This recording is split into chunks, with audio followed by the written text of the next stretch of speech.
hi y'all, thank you for coming. Welcome. This is called the Moriarty the Patriot cast panel. But we're gonna talk about all sorts of anime. If y'all have Moriarty specific questions, that's lovely. But I thought I'd start with just my experience of Chris Guerrero, because so I've been voice acting for 20 years. I've been adapting scripts for 7-8 years, and I've been directing for about 4 years. And I knew Chris as a scriptwriter and a director before, possibly before we met in person. I don't know. So script adaptation is where you take the translation and you make it fit into the mouth movements, because everything's pre-animated, and hi in English could be, what is it, konnichiwa in Japanese? Yeah, exactly. So that's 4 syllables. So konnichiwa, hi. That doesn't look very good. So I have to be like, hi, how are you? And then all of a sudden, somebody has to answer the question, how are you? So instead of saying hi back, they're like, good. So things change, it cascades. And in Fairy Tail, that show is one of the shows where it really told that they had weekly deadlines, because some of the dialogue got pretty sparse, where it was just like, Natsu punches someone, and then it goes to every single guild, and they can like barely animate their faces. They're just like still shots where the mouths are moving like Muppets, and they're like, wow, he punched the crap out of him. Oh my, that was a mighty punch. Wow, what a punch. Oh, I've never seen a punch like that. Very manly, and so forth and so on. So basically, Fairy Tail was a chance for us to what's the word? Spice up the translation. Exactly. That was a show where that felt called for and good. And I remember one of my favorite characters to work off of was Ichiya, Chris Guerrero's character, in that he is a man who has all of the handsomest traits you can imagine, comported in such a way as to make him, how would you describe his aspect? Compact. Yes, it's all there, but perhaps it's compacted in too small a package to really handle all that manly awesomeness. Anyway, he's a weird character, and he's superbly confident. And he's always talking about smells, and I believe his magic is smell-related as well, yeah? Exactly, perfume, and one of his ultimate moves is like the scent from his pits is like, my killer move. It's Yeah. like, oh wait, you don't have a nose. So, one thing about him that's fun is I came into writing scripts for Fairy Tail at around episode 100. And I remember one of the first scenes with Ichiya I had, he was heavily alluding to having dated Urza, who is this badass warrior knight, one of the main characters, and she looks very embarrassed about it, but very much like it's true. And in the translation, he was like, Urza, the parfum. I'm sorry for doing an impression. No, do it. I love it. He said, Urza, such a parfum. And it wasn't quite fitting, and so I switched it to, Urza, best sniff I've ever had. And then Lucy's like, what does that mean? And then my character, who is an Ichiya fanboy named Hibiki, I'm like, it's difficult to explain with mere words, but I could show you. She's like, go away. Yeah. Because there was a big one we also changed, because in the J, or Japanese, he said men, but we went with the singular man. Much better. Yeah, I was like, men in general, or I feel like it's more singular, like men. Yeah. Yeah. Also, you take notes? Yeah. Oh, so, konnichiwa, hi are you? Have you ever considered, hi, what's bussin'? I hadn't before. Well, maybe one day you'll incorporate it. I feel like Skate the Infinity was the place for that. You're right. Season 2 is around the corner. Make it happen. Hey, what's bussin'? Create the world you wish to live in. Yes.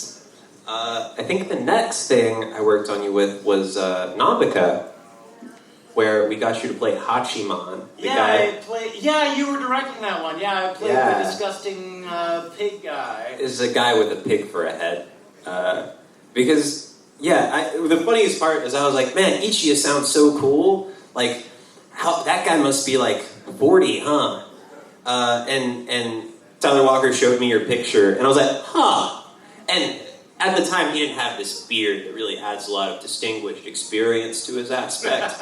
He just looks like a baby boy. How old are you? I just recently turned 33. 33, okay. Yeah. Okay, so you are a little older. I'm a little aged. You're 4 years older than me. And it's about to be 3 years, because it's about to be my birthday. And I'll be 30. Well, happy early birthday. Thank you. What was the other one?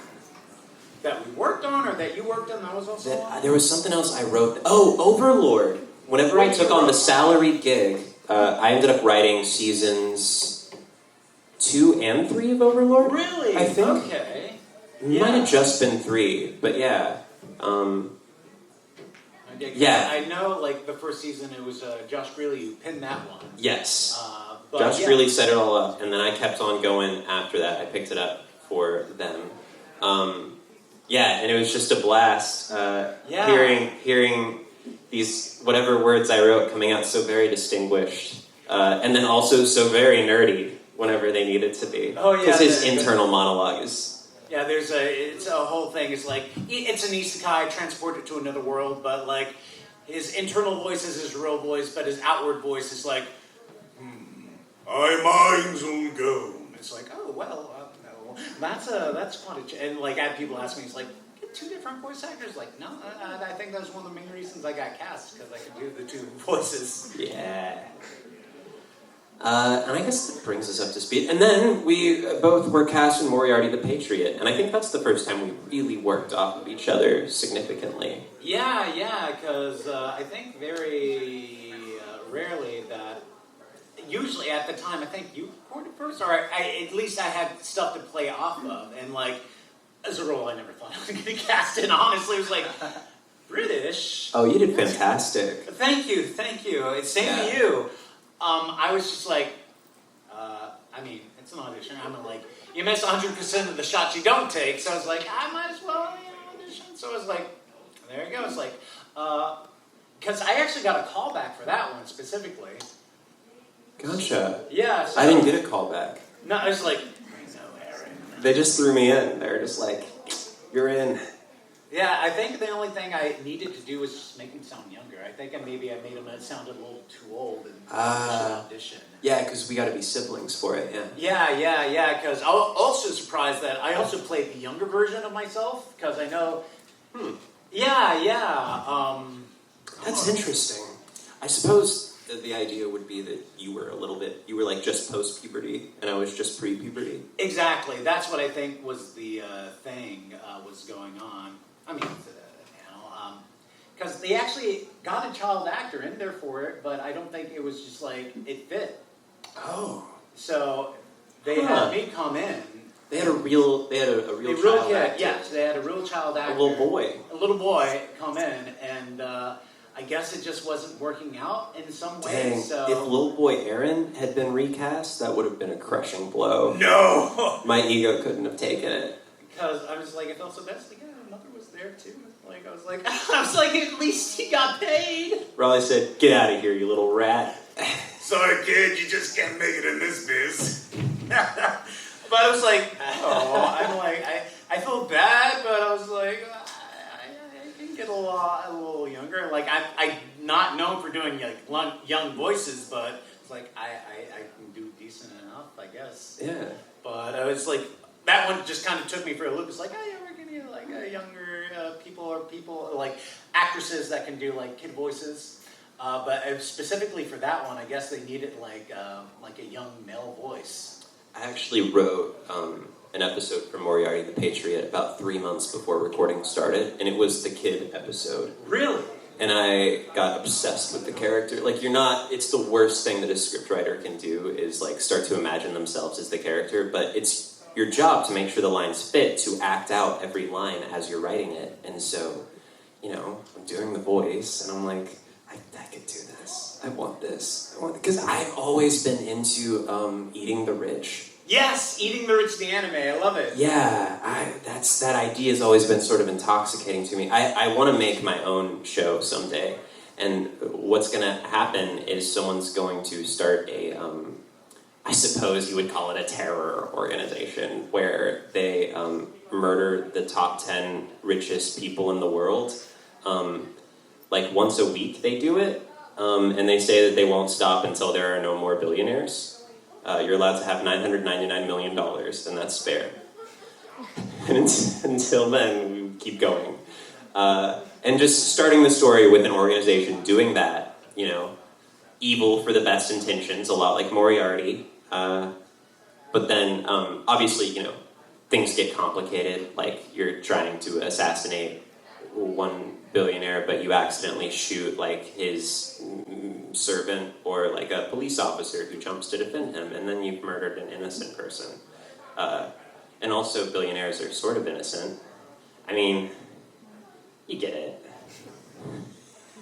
Sort of. She's like, I do not. Don't include me in this. They know the evils they must do. It's, like what the trend now is like landlords be like, yeah, put a coat of paint over it. We're cool. Oh my gosh, I spent 6 months of this lease I just took out trying to get this stupid landlord company to remediate my mold issue in this house. They cleverly hid it with paint. And then it all started specking out all over the bathroom and the kitchen. So they finally fixed it after 6 months of harassment, a certified mail letter with a $500 mold report proving that the air levels were unhealthy. And then that didn't do it. What did it was me hiring a lawyer. Oh, wow. And then they fixed it. 4 months after they fixed it, with my lease about to end, I still do not have a kitchen sink or a sink in my master bathroom. I have a small sink in the other bathroom, and that is where I've done my dishes for 4 months. What? They did not put me up anywhere. It's evil. They're evil. Landlord companies, I don't need them to be billionaires. I'll just murder them. I'm sorry. I'm not going to talk about murder. No murder, just... I do really want to take out some sort of petty revenge on the CEO of that company, though. Like, I don't know what I want to do. Probably, like, introduce a rare form of harmless but ugly mold to his mansion. Like, just sort of, I don't know, maybe I could, like, snake it in with, like, a long tube from, like, outside of his front lawn, and then just, like, blow the spores in. I don't know. We'll workshop it. Please don't post this online. Aaron, I can't believe it turned out to be black mold. They're all infected. This is how the Last of Us apocalypse begins. Aaron, you did that? Nice. We're all doomed, but nice. Nice. Nice, yeah. Also, I mean, like, I think it would be fantastic if, Moriarty the Patriot, we just all did Cockney accents. I've been watching a lot of The Boys, so Billy Butcher, if anyone's familiar, it's like, I could have sworn he was Australian. He is Australian, that's the thing. Okay. Yeah, both him and the actor for Homelander are Australian, because they were also in, years ago in Xena. You're kidding me. No. They were Xena, Warrior Princess. Exactly, yes. Wow. Yeah, when they filmed it there, yeah, they were both in Xena, which I thought was hilarious, because one of them played Cupid in Xena, so I was like, I don't know. It must have been Homelander who played Cupid. I think so, but yeah. I can picture it, when he was bright-eyed and bushy-tailed, a little mischievous, little twerp. Exactly. But I was just like, I don't know, it'd be nice to be like a nice cheeky, boy, what's going on, man? Do you want to do some fisticuffs? Hey, come and catch me if you can, Guff. Yeah, I like that. Oh, we're going to get in trouble now. Okay, I guess we could open to... Yeah, do I have any questions? Anybody's curious about anything? Yes! So, murder is actually kind of a good segue, is my question a little bit. So, this is one's kind of for Chris, but also I guess because you did a little bit of English scripting for Overlord, you kind of have an opinion on it too. So, Ein's character is very morally ambiguous at times without giving away like spoilers for anybody who hasn't seen the anime or anything. as the voice actor for English Shines, how do you get into that mindset? Because he tries to maintain that he used to be human, but then he makes a lot of morally questionable choices throughout the series relating to murder and things like that. I think in a way, it's still a game to him. Because, you still have the systems there, you're like, okay, I gotta make sure MPHP, all this stuff, it's still there's a division there. He doesn't see them as, real people. The only things he cares about, even though they're not real people, are the NPCs because, they're the creations of his friends that he lost. So he sees them as his own children. And everything else is consequential to him. So he is looking for what brings them happiness, what makes them happy. So he goes along with anything for it. So I think basically he's there for the happiness of the denizens of Nazarick, and also a bit of I don't see you as real people. I was in a video game, and you are just mobs of creatures I can kill with no consequence because I'm too powerful to even. Yeah, when you have that much power, it's just what does it matter to me? Also, I think you are the A+ voice actor for that. I can't imagine anybody else being Grimes. Thank you. You have a very when you between both voices, his normal nerdy human voice, and then Ainz's Ainzul Gold voice, perfect casting. It's funny because I won't say, but same with Ichiya. There was somebody else in mind for the role, but They didn't do both. I don't know, but probably because I could do both, and they were I think it was maybe I have this guy in mind, but then I auditioned. That's what auditions are for. You can have somebody in mind, but it's their role to lose. If somebody comes in, it's okay, now that is what I'm jamming with. Same with Ichiya. There was somebody else for that role as well, and just came in and auditioned. Was okay, I like your take on it. So like you say. They say, you miss 100% of the shots you don't take, so even if you don't think you're good for it, the Moriarty was audition. Just throw it out there, and then maybe, you'll get cast. I'll tag on to that, because I do spend a lot of time, or I did spend a lot of time thinking about Ainz. One of the big arcs that I wrote was the arc of I forgot his name. The good knight that you kill. Oh, Gazak Stronov. Yeah. You respect him, and you still kill him. And I think, we've all had that experience if we play RPGs. You've been in Skyrim, or for me, it was Morrowind was a big one, where you have Final Fantasy, where you have an antagonist that you as a character, and they've made you feel something, and you still kill them because that's how the story goes. And I'll add, I think one of the reasons it's still a game for him is tied to the thing that makes this not like every other wish fulfillment isekai. He cannot feel. There is something very special about this isekai choosing to deny actual pleasure to the main character, Because so much of it is just oh, wouldn't it be nice if you were but you've got a whole harem of girls that like you, and also you're way stronger than everyone else, and also you're rich, and you're a prince now. Wouldn't that be cool? Stop it. Give me something complicated. And so Ainz has all these things. He's got all this glory, and he's beloved, and he cannot feel any of it. And I think that is both what makes it a compelling take on the isekai genre, and probably one of the reasons that he cannot acknowledge that people are real. And I think it's also because I'm doing the audiobooks for it, and goes into a lot more detail. Because he doesn't have an optimal build of his character. Because his guild was basically, okay, it's a role playing guild. So they were doing we want to be villains. So he was doing his a lich build from a role playing perspective. So it's not the most efficient. But part of his overlord status, or one of the effects was and the lore, like the character description was like, they don't feel emotion. So it's like that transitioning over. So that's why he has that passive ability to calm him down when his emotions get too high. So it calms him down because that is like part of the class. That's why.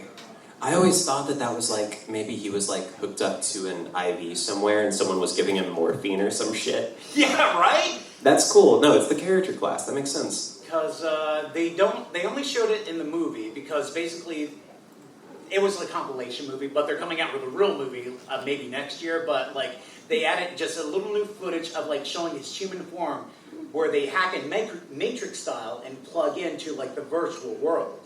Ooh. Yeah, so it's just like, so are you like, yeah, like are you in a coma or like were you transported? But then you find out other things about I don't want to spoil it, but like there are people who've been like, you're like, okay, there have been players here before, like 300 years before, but then you find out there's a whole, they have systems that work in this world as well. It's like, okay, this is like the game, but there's like something called the wild magic that is like unbeknownst to like him, and that's what is one of the things that they summon players in because they're trying to get their items. Oh. Yeah, like world items are like the most ultimate items, basically, and like these people like, yeah, we want to summon this, and like some of the overflow is like bringing in these players. Oh, so they wanted to get him and loot him, but they got more than they bargained for because they got all of Nazarique. Yeah, and it's all very powerful. It's just like because they don't even know what they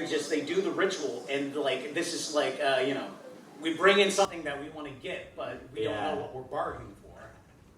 That's dope. I've got to grab some water before I talk more. But Yes, please. And if you have any other questions, please raise your hand. Yes. Was it fun working on Skate the Infinity? Yes. I basically auditioned for everybody except Reki because, like, okay, maybe I can do like longer or whatever, but it was fun. I did not, especially Shadow. It's just like, oh, he's just gonna be like, hey, I'm loud, I'm boisterous. But I thought he was gonna be a one and done character. He would be like a villain of the week, and then like, okay, well, we move on to the next episode. Little did I know he would have his whole...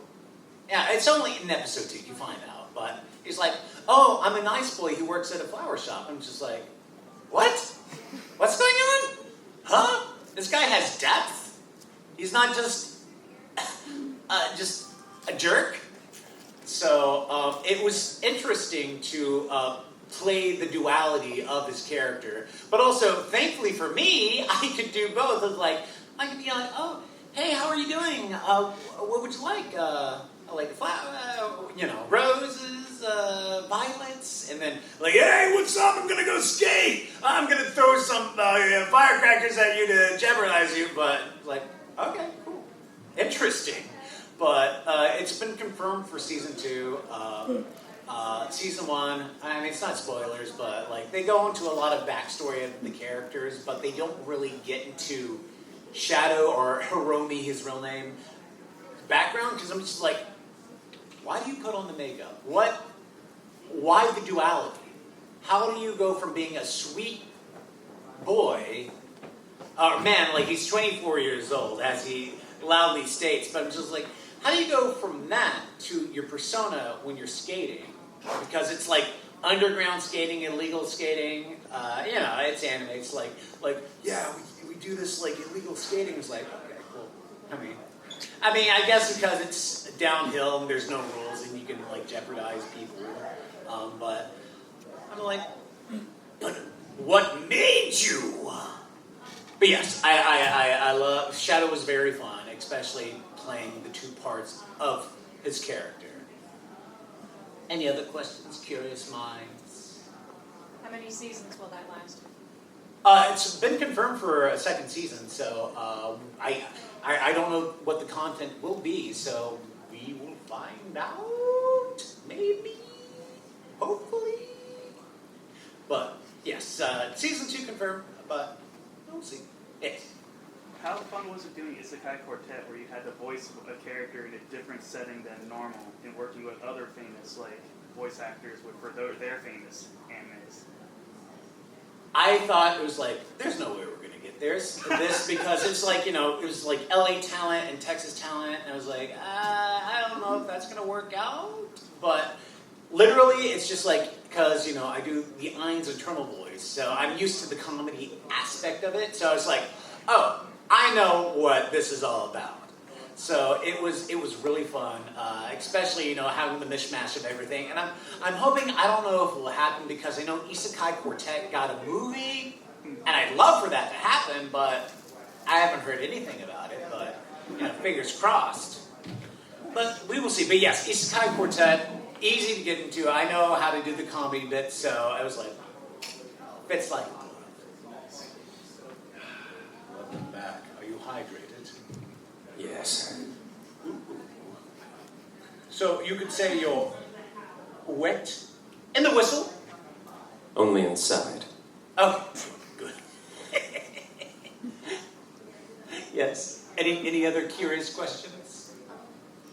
Yes. Did you do you have a favorite improvised line that y'all might have done, and did it ever get through? Improvised line. I mean, mostly for fitting the flaps or something, right? And sometimes goofy. I did Overlord recently, and just I think I'm going why is this happening? But I'm going no. Instead, that's what I improvised. I did the take, and then I did alternate take because sometimes I'm here's a second take just in case I'm that one sounded funky or I wanted to put a new spin on it. So thankfully, some engineers were okay, you did your take, we'll cut it off there. I was please keep rolling.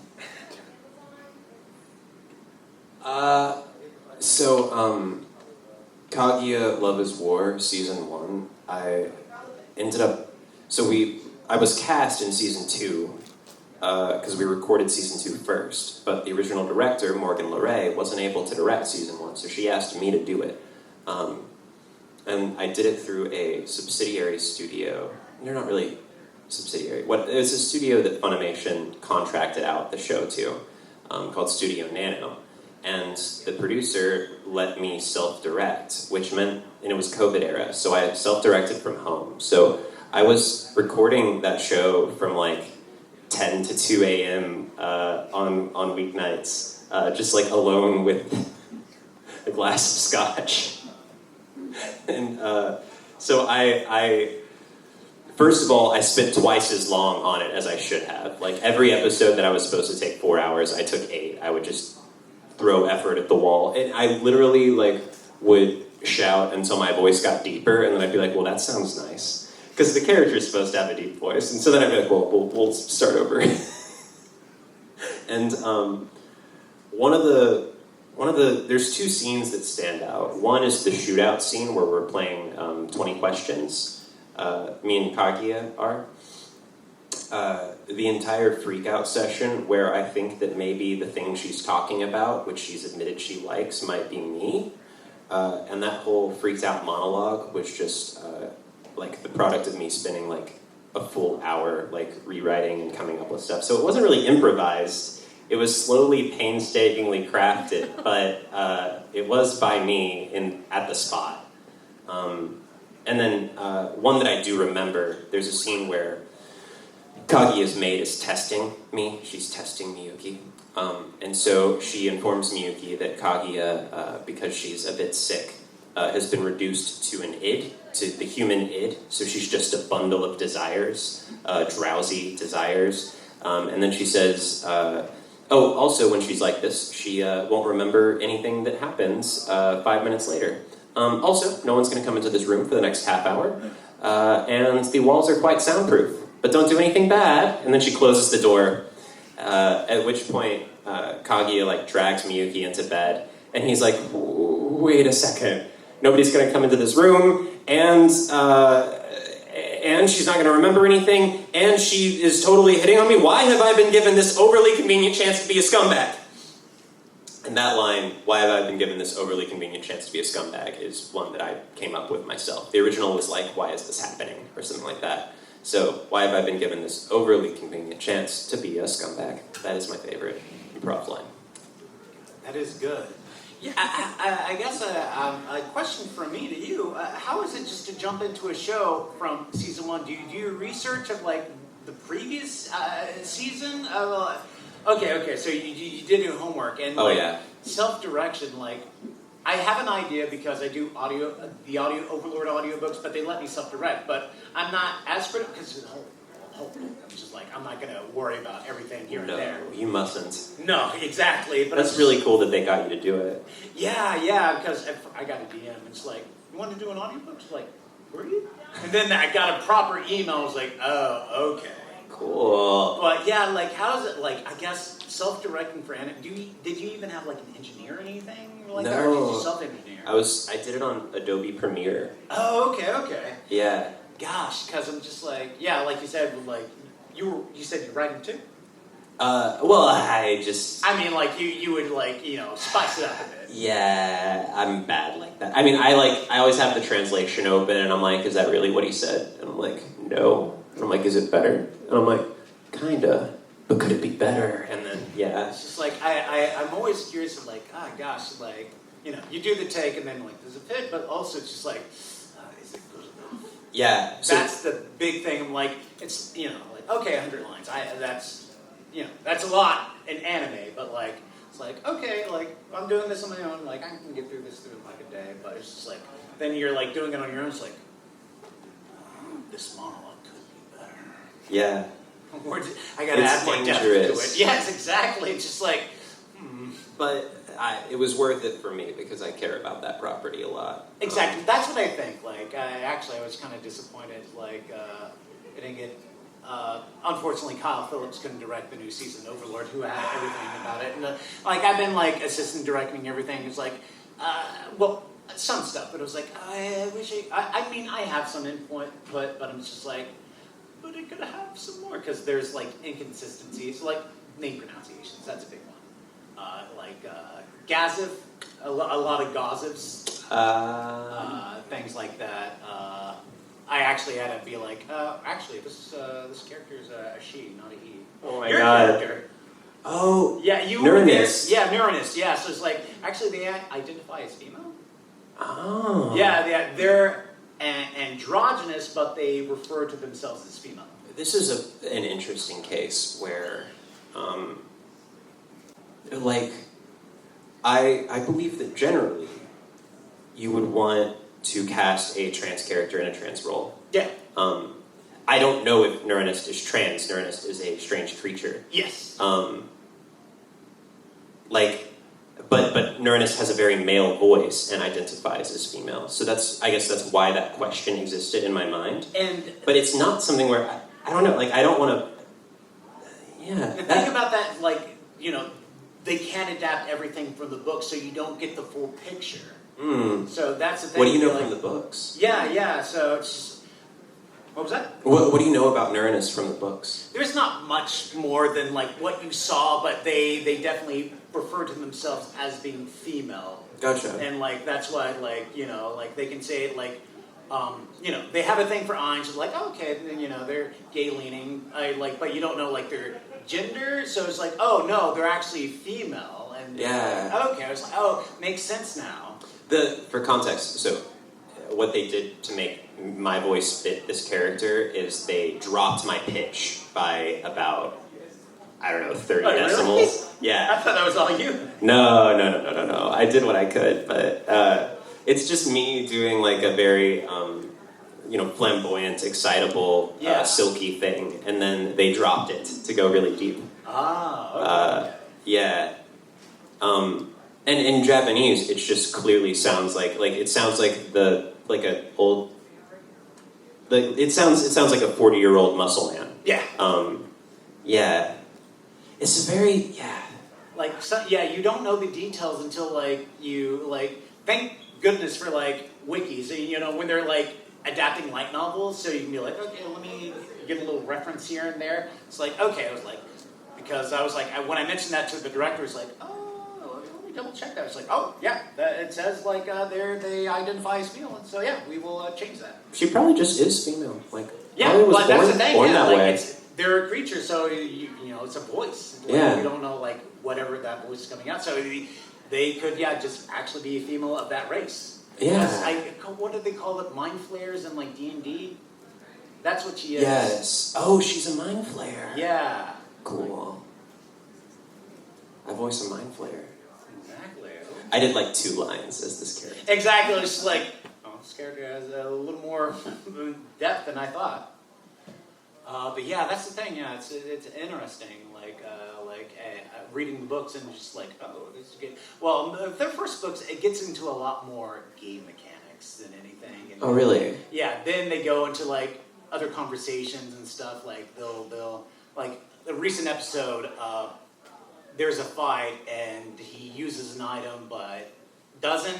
But in the book, he uses it and it's basically to test out like, okay, are you affected by these different elements? But you know, anime, you have to be able to adapt. Like, how many books? They usually do like 4 books per season from 13 episodes, and that's a lot of stuff to condense. So it's just like you're gonna miss out on the finer details of what's being adapted, and that's a bad thing. Not a bad thing, but like the job of adaptation of like what's important to the story. Yeah. And how much I mean, immersion and world building are important to a story, but you have to, ideally, you find ways to thread them in between big plot points. Yeah, but then again, you know, in Japan, mostly anime for light novels is just an advertisement for the books. Right. I think my favorite sequence in Overlord is that girl who blows the goblin horn, and she gets a goblin army protecting her little village. Yes. I still have to read, but like, yeah, apparently, like, what I know from the fandoms, like, she just had the perfect stats to her character. What she did is like, okay, you unlock like because in the game world, they basically like when you was playing the game, they didn't tell you anything. You had to find out everything yourself. So information was like diamonds. Cool. So. Like she Enri. Yeah, Enri. She basically did something that nobody discovered in the real game, but because she met the requirements to do it, so it's like, oh gosh, She's like a strategist. Is that what she is? No, she summons a strategist. She becomes in the books, I haven't looked, but or like in the book because the next book is like featuring that story, but. At the end, they usually the illustrations are beautiful in the book series. But at the end of the book, they have like different character sheets, and they have their stats. So I'm trying to figure out. I don't remember what Enri's was, but I think one of them was like a leader or something. But yeah, she fit these specific specifications to be able to unlock the ability of that horn. Yeah, and I love her arc because it gives you this like kernel of hope for this sort of evil institution that Nazarick is, that maybe Nazarick could end up bringing about like a true multiracial equal society where lizard men and goblins and humans all coexist. Yeah, that's what they want to do, but it's all like an experiment to to see what's going on, because it's like, oh, I'm cool with it. But, you know, a lot of the, because Demiurge and Albedo, they're 2 of the smartest people. And he's just like, I'm just a guy who, I just work in business. Yeah. So he's like... I was like, I'm sure you already know. So he like, always asks leading questions like, I know what you know, but explain to everybody else. Yeah. But... It'd be so awkward if they worked out that you don't know. That's the thing. I think they're programmed not to work it out. Yeah, but that's the thing, because they have the lore, because that's why they have such personalities, because they have their character, their flavor text is so detailed. That's why that's why they are. But in this new world, they're kind of deviating from that and learning things, so they're kind of coming into their own. Cool. So I'm just like, yeah, will there be like an uprising because in this new season, it's in the books, earlier books, we figure out Albedo has a sister, Negretto, and she's based off horror movies, so she's like giant scissors, no face. But we find she has a third sister called Rubetto that is the strongest person in the entire all of Nazareth. And what people are speculating, she's like a golem, but she's like, if things go awry, she could decimate everyone. And like in the game, like there was a person called, funny name, Touch Me. But he was like the strongest warrior, and he won a tournament where he was like, got a special class, made him world warrior, that made him even more OP, but even he would have a hard time fighting this character. Oh no. Yeah, so I'm just like, yeah, interesting. I'm like, Got me itching. Now I'm going to start watching season 4. I've fallen behind. but the only bad thing is, like, the author, I believe, is burnt out, so he's like, I'm trying to finish this book. He wants to work like the Office life. Because the only reason he wrote these books was because his D&D friends couldn't play anymore. They got too busy, so this was kind of like an outlet for him. Ooh.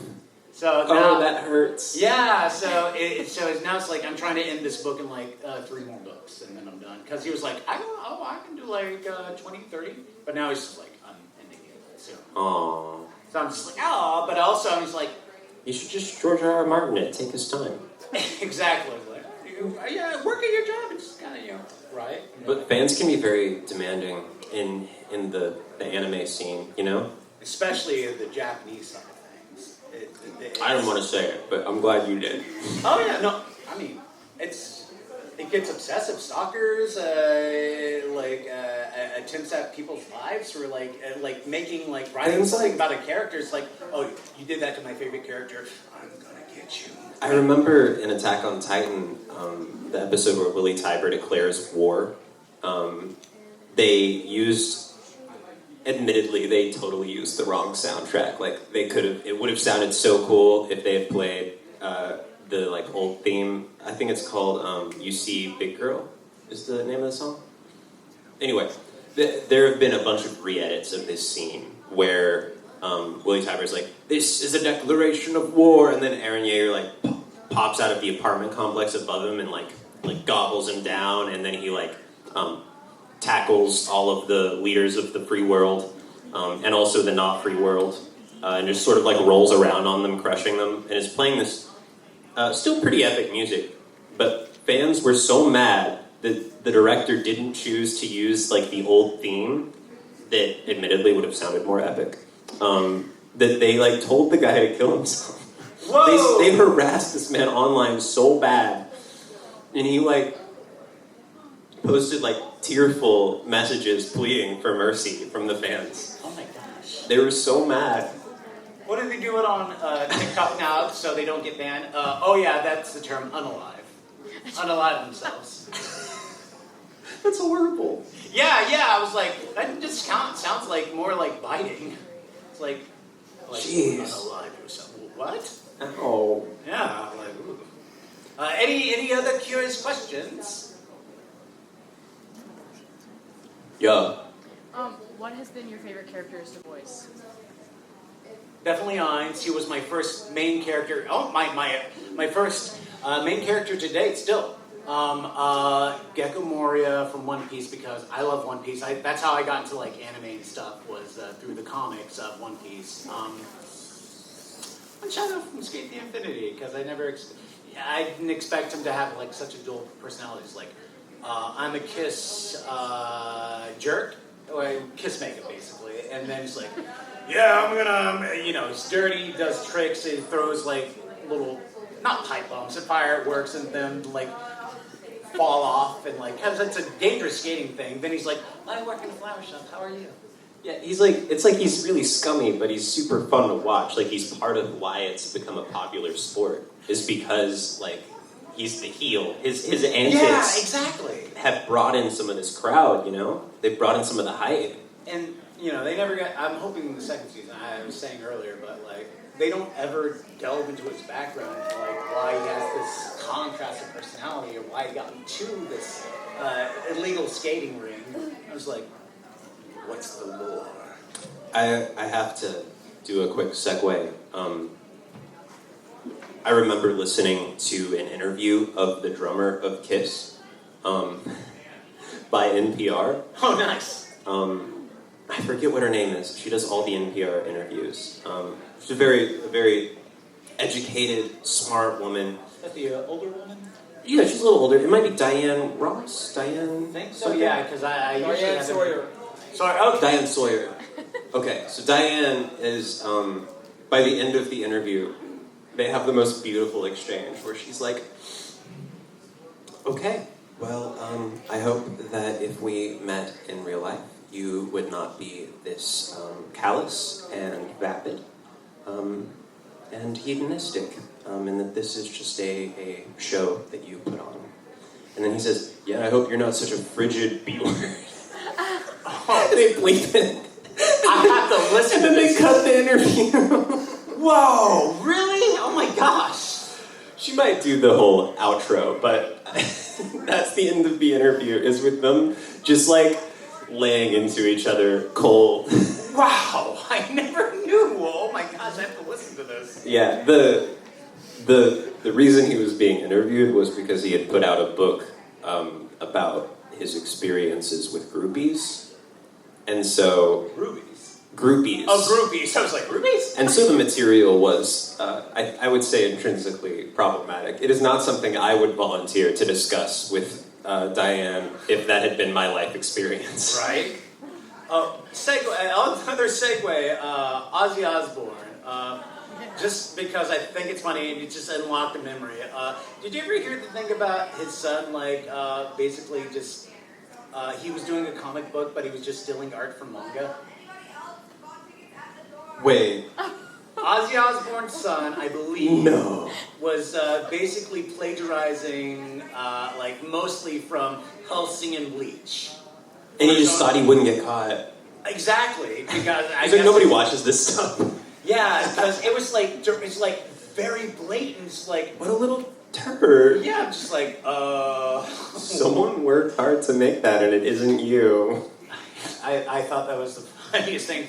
People in media is like, bro, that's Bleach. Bro, that's Hellsing. What are you doing? Like, you didn't even change the character design. You just changed the hair. It's so awkward. I love it. Oh my gosh. Yeah, what a coinkydink. What? Are we on time? It's 4:51 minutes. Any last questions? Comments? Yeah. So what is the career progression for voice actor to director? Because I think you both are directing at some point. How does that? What makes you want to do that kind of progression? Just staying just voice actor and not being the director. Voice acting is not a steady gig, not a steady paying gig.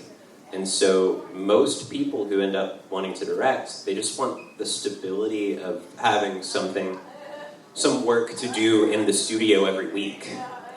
That's how it was for me, at least. And then the passion sort of came after the necessity. What I wanted was to quit waiting tables. And then I ended up also loving the process of sort of marrying my understanding of a character with someone else's. And the process of taking someone from they're not sure what's going on to they're in the pocket ended up being very exciting for me. I did like a little thing of directing here and there, but then the pandemic happened, so that kind of squashed that. So I'm now getting back into shadowing again, trying to build it up. But I filled out like a questionnaire about like directing and all that. So who knows when next season? But I thankfully I working rush food side of things, and it's like so. Actually, before the pandemic, I was just like, when my birthday was coming around, it's like, take 2 weeks off. And then I just got more voice work, and I just kind of never went back to work. I never quit. But I never went back. And then they stopped trying to schedule me. So nobody officially told me, you're fired? So I was just like, all right, whatever. So I'm very lucky to be able to, so far, consistently do voiceover work as my main source of income. And yeah, directing, it'd be a hand in the process of crafting an experience. I can't, being true to what it is, but also making sure that it is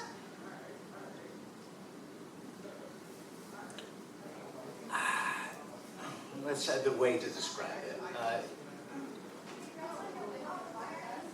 Probably it'd be terrible, the director would be like, oh, I gotta rewrite this. This is too... That's the thing, is like, sometimes things are a little too stiff. Yeah. Or like, because, anime comes out so fast nowadays, I feel like the subs are basically essentially the dialogue. Well, they are, so subtitles are, in a lot of ways, a bleached version of the original dialogue, because the job of a subtitler is to make the translation as concise as humanly possible. So if it was originally like a flowery metaphor, they may need to shrink that down to "you're beautiful" or "you're pretty as a flower," because their goal is to make sure that when action is happening, the viewer's eyes can go get what they need and then go back up to the drawings. Yeah, so that's part of why it can sometimes look like a translation. Sometimes it can look like Japanese is an astonishingly inefficient language, is how I'll put it. You can watch someone talk for like 10 seconds and then it'll be like, I love you too. And you're like, is that really how long it takes to say that? Because like, I mean, that's just, how do you get anything done? But don't they have like 5 different things like, I love you, but there's different levels to it? It's like, I love you, but I love you, I love you. I really, really, really love you. Yeah. Like there's depths of love to it. And with us, it's just like how you say it, I guess. Yeah. Love you. I love you. I love you. I love you. Yeah. Essentially. But yeah, be cool to have a hand in the process. Just, making art happen into a wider audience, because that's the thing. It's just like to have this art accessible to everyone. And I think that's a beautiful thing that everyone can experience it, because there's plenty of like manga that I would love to read. I love the art. I can kind of get an idea of what's going on from like the expressiveness, but it's not translated. Yeah. And I would love, to be able to understand it at a deeper level. So that's, basically being able to make it accessible to everybody and make sure it's true to its story. So that's my thoughts on it. I love anime. It's pretty cool, but all of them are great. Yeah. Yeah. You want to call it there? We got 4 minutes. We got 4 minutes. Okay, we're gonna need one more question. Well, if you as an isekai, Wait, isekai. isekai. Isekai. I was a refrigerator in another world. Has that been done?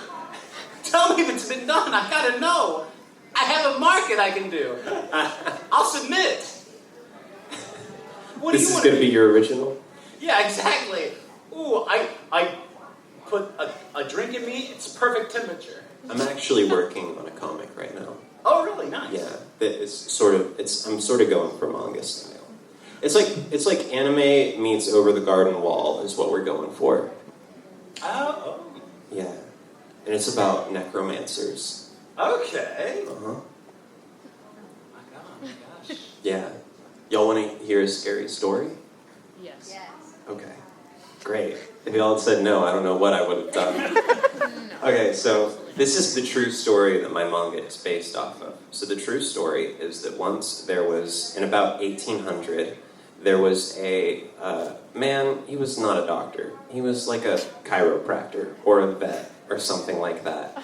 Anyway, he falls in love. He's like 60, and he falls in love with this much younger girl who happens to be sick. She's got something like consumption or pneumonia or some business.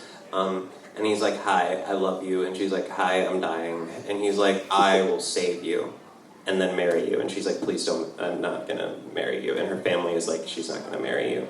And he's like, okay, well, I'll just save you. I'll do it for free. And they were like, well, we are poor, so okay.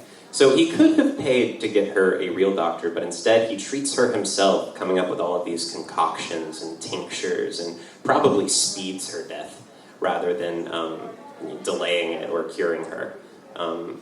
But she dies. And he, all of a sudden, opens his wallet. Instead of the money he could have used to get a real doctor, he instead spends on building her an elaborate tomb. It's like a mausoleum. It's quite large. And over the next few years, people notice that he never visits it, and also he doesn't get out as much as he used to, and he's just seeming pretty sus, frankly. Eventually, someone convinces the town constable to check the dude's house. To check the tomb, and the tomb is empty.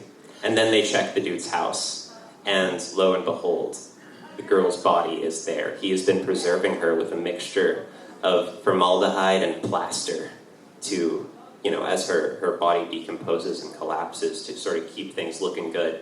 And he puts makeup on her, and he's got all these dresses, and so he's taken to court, and he is found not guilty by reason of insanity.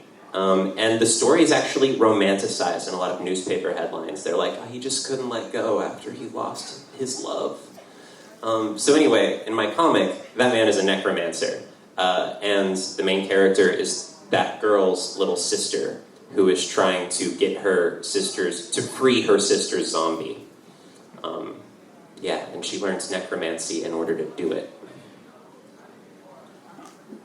Yeah, but could we do it with he revives necro thoughts? Necro thoughts? You know what thoughts are? Oh no. I can't say it, but if you know what a thought is, man just wanted some big zombies. Darren, you're a bad person. No, the necromancer's a bad person. Oh, right. He's playing with bad magic. It's cursed! I'm just saying, there's an audience for everyone. And with that... I will... Oh, we made it. Y'all are free. Run, you sweet summer children. Before we start getting more ideas. Thanks so much for coming. Yes, thank you all. Thank you so much.